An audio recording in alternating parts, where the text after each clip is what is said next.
So the course of time is really very much like the course of a ship in the ocean.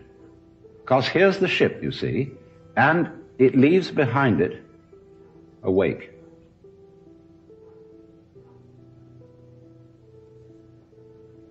And the wake fades out.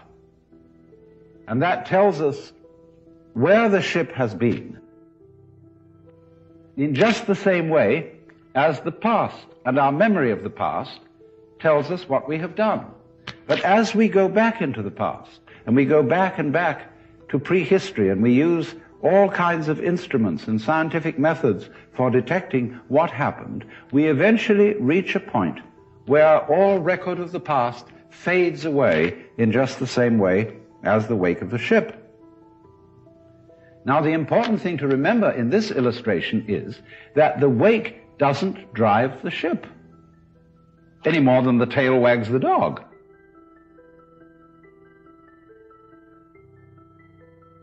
Supposing there's a neurotic, difficult child, and one school of thought used to say, well, bang him about, beat him up, and maybe he'll change. But then they said, oh no, that's not fair to the child to beat him up because it was his parents. They didn't bring him up properly. And so then they say, well, punish the parents. Well, the parents say, excuse me, but our parents were neurotic too, and they brought us up badly, so we couldn't help what we did. And so since the grandparents are dead, we can't get at them. And in any case, supposing we could, we would pass the whole blame back to Adam and Eve in the Garden of Eden. And they say they started all this mess. But then Eve would say, no, the serpent tempted me and I did eat, and it was the serpent's fault. Well, you know, when God, in the story of Genesis, asked Eve, didst thou eat the fruit of the tree whereof I told thee thou shouldst not eat?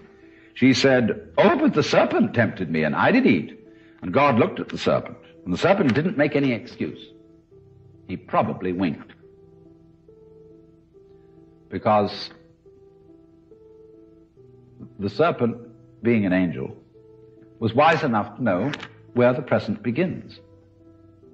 So you see, if you insist on being moved, being determined by the past, that's your game. But the fact of the matter is, it all starts right now.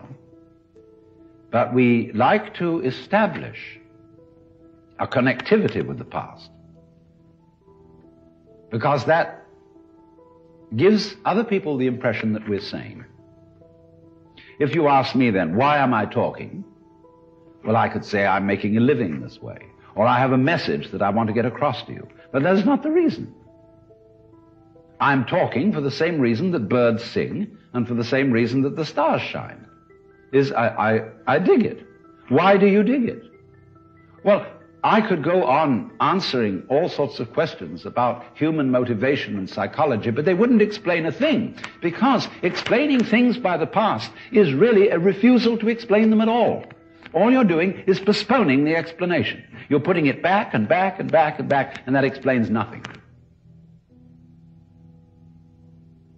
What does explain things is the present.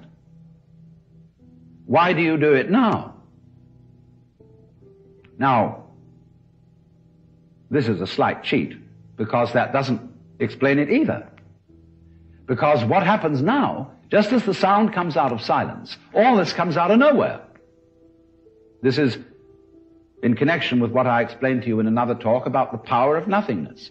All life suddenly emerges out of space. Bang, right now. And to ask again, why does it happen, is an unprofitable question. Because the interesting thing is not why, but what. What happens? Not why does it happen. I can say, well, I am doing this now because I did that then. And so I am producing for you a continuous line of thought. But actually I'm doing it backwards.